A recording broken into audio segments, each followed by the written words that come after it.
J'ai envoyé une caisse littéralement de photographies à Cocteau, qui était totalement affolé, et nous avons commencé un échange de lettres. Il m'a dit de retourner à Arles et d'y rester, donc c'est ce que j'ai fait, et j'y suis toujours. Mais il s'était engagé à me faire exposer, à me publier. Et il me disait la difficulté qu'il y avait à vendre des photographies, la difficulté qu'il y avait à les publier. Il avait voulu faire un livre sur mes gitans avec l'aide de Madame Weisweller, qui était une sorte de mécène pour lui. Ça n'avait pas marché, enfin bref, tout était assez compliqué pour la photo. Et puis il y a eu l'histoire des nus, et là tout s'est débloqué comme un bouchon de champagne, et ça a pu marcher jusqu'à sa mort, qui malheureusement est venue trop tôt, puisqu'il est mort en 63, alors que Picasso lui a survécu 10 ans de plus.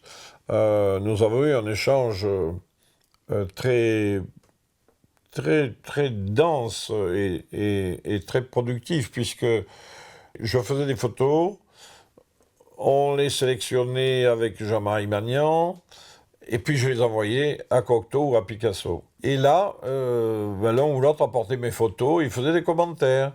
Et c'était Cocteau qui était le scribe. Donc il disait, Picasso m'a dit dans votre dos son admiration pour votre série Ventre, c'était les nus. On pourrait, dit-il, signer Renoir. Alors évidemment, c'était formidable quand même. À mon âge, recevoir des trucs pareils, c'était absolument inespéré. Il a dynamité, parce qu'il m'a ouvert les portes. Et en 59, quand il a décidé de faire, quand il a pu enfin réaliser son dernier film, ce qui allait devenir son dernier film, Le Testament d'Orphée, il m'a demandé de venir à ses côtés pour faire les photographies que je voudrais. Je serai libre, me dit-il. Donc j'ai pris un congé sans solde de 6 semaines. On a commencé par les Baux-de-Provence. Et je me suis trouvé immergé dans une équipe, ce que je ne connaissais pas, parce que le travail de photographe est un travail terriblement solitaire, en tout cas comme je le pratique. Et comme j'avais toujours rêvé de faire du cinéma, donc j'étais là aux premières loges. Et nous avons tourné là, et c'était magique, parce que on tournait dans ces carrières de pierre, la nuit. De toute manière, c'était la nuit le jour. Enfin, mais je ne sais pas pourquoi on tournait la nuit alors qu'on n'y voyait rien de toute manière. Il y avait là des acteurs prestigieux, Yul Brynner, Jean Marais, Picasso a même tourné, Luis Miguel Dominguez, Lucia Bose, enfin une distribution éclatante, qui n'était pas payée, ils étaient seulement invités. J'ai fréquenté tout ce monde et c'était formidable.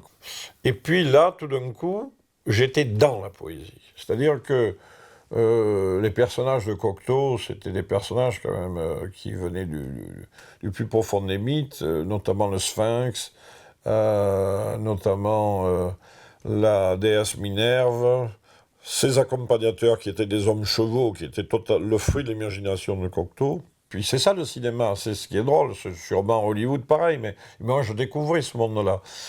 Et j'ai participé au film. Et donc mon nom est au générique, j'en suis évidemment très fier. Et ça a été le point culminant évidemment de nos rapports.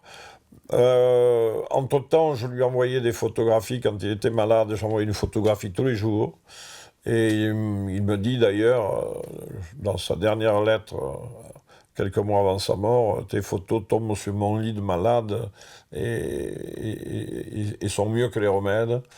Donc ça lui faisait du bien. Il m'écrit des lettres d'ailleurs parfois où il fait une description tellement forte d'un point de vue poétique que ça devenait un poème. C'était vraiment formidable parce que, alors d'abord, il a écrit des quantités de préfaces et de poèmes pour moi qui sont parus dans la Pléiade, alors que lui a attendu 40 ans après sa mort pour être publié dans la Pléiade. Moi, de mon vivant, je me trouvais dans la Pléiade, dans sa Pléiade. Et alors ce jour-là, Lucien dit « Ah oui, puis Jean-Marie, quand il n'aimait pas une de mes photos, il est déchiré. » Bon, Marie m'a regardé affolé, parce que vous savez qu'il a commencé dans la photo lui aussi. Il retouchait avant de devenir acteur. Il travaillait chez un photographe à 19 ans. Et alors, il m'a regardé affolé, j'ai dit, non mais Lucien, tu es complètement chômeur.